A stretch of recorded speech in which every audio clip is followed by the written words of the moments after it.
Hackney man Hussein O'Neill, 24, and his gang of 8 wingmen targeted their first victim in Shacklewell Lane at 5 a.m. on Monday the 5th, a bank holiday. I love that. Oi, he's an Hackney man, mate. Oi, mate, he's an Hackney lad. Salt of the earth he is, gov. And look at him. Chip off the block of Prince Philip himself. He's a Hackney. Put the picture up again. Just put it up again. Show what these Hackney men look like. Oi! He's an Hackney man. Gov. Yeah, no, he's not a Hackney man. Let me read some more from the Hackney Gazette. They stamped and kicked him as he curled up in a ball on the ground and covered his face. So this was a brave gang. 9-on-1. Kicking a man when he's down. Oi, that's the Hackney way. After an argument, he had gone to speak to one of the men as the group sat in cars in Alvington Crescent, but he was quickly surrounded. Now, I went on Google Maps, and Alvington Crescent is just 1 block away from the gay club. Don't tell me this had nothing to do with the gay club. I'll read some more. Then they beat up another man who had started filming the attack on his phone after leaving a club. Gee, what club was that? While the first victim ran off, the second victim's friends intervened, and a huge brawl erupted. What were they all doing on the street at that hour? I don't know if it was 2:30, 3:34, 5 a.m. What are you doing on the street at that hour?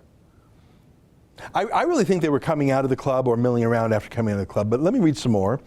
During this, O'Neill, that's the Hackney man, squirted a corrosive substance from a plastic bottle into the second victim's face and eyes while targeting others who tried to step in. He suffered a fractured eye socket and was lucky to escape with his eyesight intact. His recovery was described by doctors as miraculous. Another person suffered burns to their tongue. Look at these Hackney lads. They don't believe in diversity, though, do they? I don't know. It's not a very diverse group.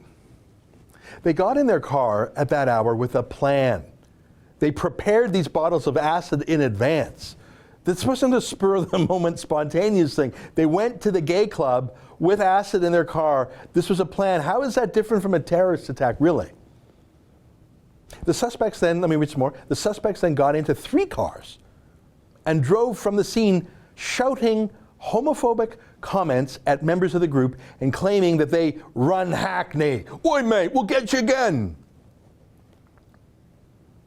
So they shouted homophobic comments, but I thought that Scotland Yard, that's their version of the FBI over there, I thought that Scotland Yard specifically said it wasn't a hate crime. That's what they said at the time, didn't they?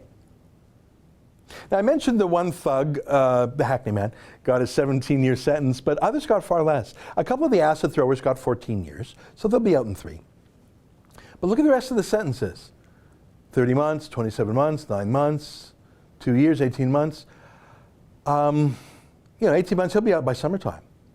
And I mean, read here, Turgot Atakan, 23 of Roman Road, was sentenced to 18 months for violent disorder, suspended for 2 years. You know what that means? That means he doesn't go to jail. He's just got to be on good behavior for 2 years and he doesn't serve a day in jail. Our friend Tommy Robinson got a 13-month sentence for doing journalism. Not for spraying anyone with acid, and he served 10 weeks of that in solitary confinement. We only got him out because we helped appeal. Turgot Atakan participates in an acid attack and a brutal beating, gang beating outside a gay nightclub, and he's told, be a little bit more better behaved and you'll be fine. No days in jail for you. Really. Now, have you heard of this story? If you're in Canada or the United States, of course you have not. But if you're a Brit, I doubt you have either. That's an excerpt from the Ezra Levant Show. Every day, I do a video monologue, and then I interview an interesting guest, and then I end by reading my hate mail. But you've got to subscribe to it, which you can do at therebel.media/shows.